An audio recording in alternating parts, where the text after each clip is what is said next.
Right, so hello and welcome back to Books and Things and welcome back to Ian Forster Week. Today I'm going to be talking about my least favourite novel by Ian Forster, and that is The Longest Journey.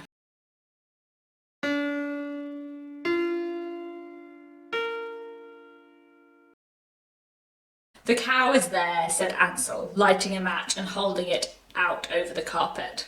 It's not the most inspired first sentence, is it? It's a bit of a weird one.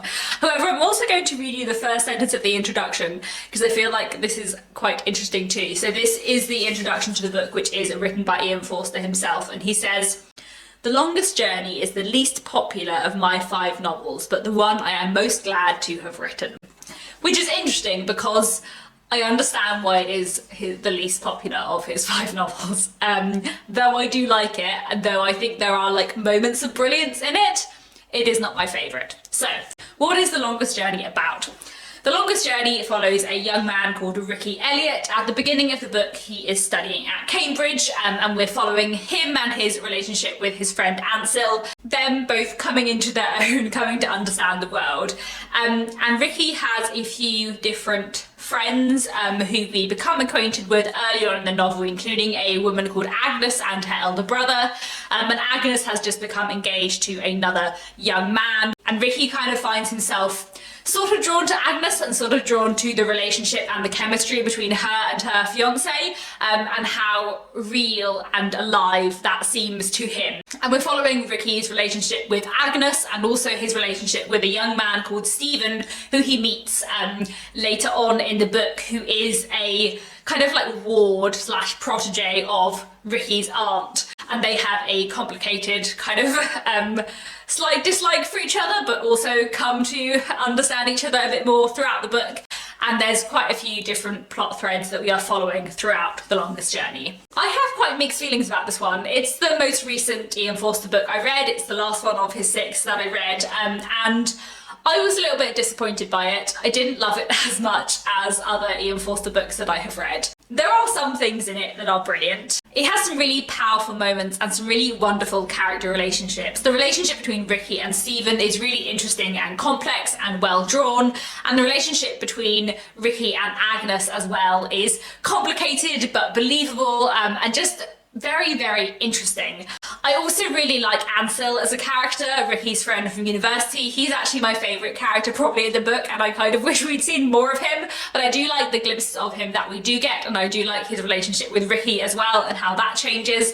I also like the way this book looks at class and the kind of class pride and sort of snobbery, I suppose, and the kind of like hypocrisies of class and ideas about reputation and family's reputation and all of that stuff. There's also quite a lot of interesting stuff about family in here. Both Ricky's parents are dead and he has very fond memories of his mother but not of his father, and that kind of shapes him to a certain extent. Ian Forster's writing is wonderful as always, and there are some really beautiful, touching moments in here and some really interesting character studies.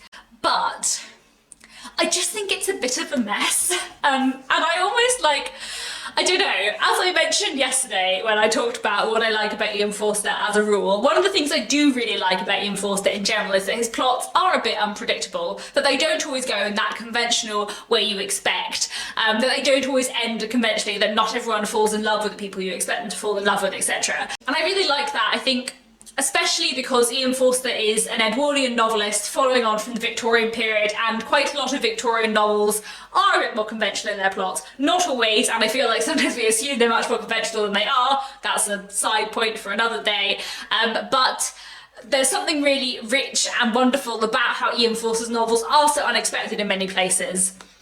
But this one is too unexpected because some bits just don't make that much sense and don't feel that like hung together. Like there are genuinely like passages in The Longest Journey where I had to read like it 4 or 5 times to know what was going on, which I've never had in any other Ian Forster novel. And the very ending of the book, like I still don't really understand what happened and why. And there were just a few other bits like that in this book where I was just really confused. And I think it's a much more confused and less orderly novel than the rest of his books. Like in all of the rest of his books, even when the plot is unexpected, even when it doesn't go in the direction you thought it was going to go, it completely works and it hangs together and it's always clear. And I feel like The Longest Journey is not clear. And I think it's a very interesting novel in many ways, and it's one I quite like to reread at some point in the future. But I just don't love it, and I just can't love it in the way that I love his other books, because I just don't think it is as strong, and I just think it is a bit confusing, which I think a lot of other people find as well. I've only read this when I read it back in September with Carolyn from Carolyn's Reading Ramblings, and she definitely agreed. And also, obviously, as I read that beginning bit from Ian Forster's own introduction to the book saying that it was his least popular, and I'm sort of not surprised. The Longest Journey is an interesting one because it's not his first novel, where Angels Fear to Tread is his first novel, but I feel like The Longest Journey reads like a first novel. I wonder, actually, I'd be intrigued to know if The Longest Journey was actually written first, though it was published after Where Angels Fear to Tread. I shall have to research that further, because I feel like Where Angels Fear to Tread does not feel like someone's first novel, whereas The Longest Journey definitely does. It feels messier, it feels weaker, it feels like Ian Forster was still finding his style, and there are moments in here of the perfect, brilliant, talented Ian Forster that I know, and there are moments in here of confusion. So I have mixed feelings about this one. It's not my favourite, that's why it's lowest on the list, that's why I'm talking about it today, but basically I quite like this book and I love all of the rest, so for tomorrow will be much more positive. And that is all I wanted to say for today, just a quick review of The Longest Journey. Thank you very much for watching. Please let me know if you've read The Longest Journey. What did you think? Did you also struggle with it? Did you really love it? I'm curious, I would like to know. And that's it, thank you very much for watching, and I'll be back tomorrow with another Ian Forster video.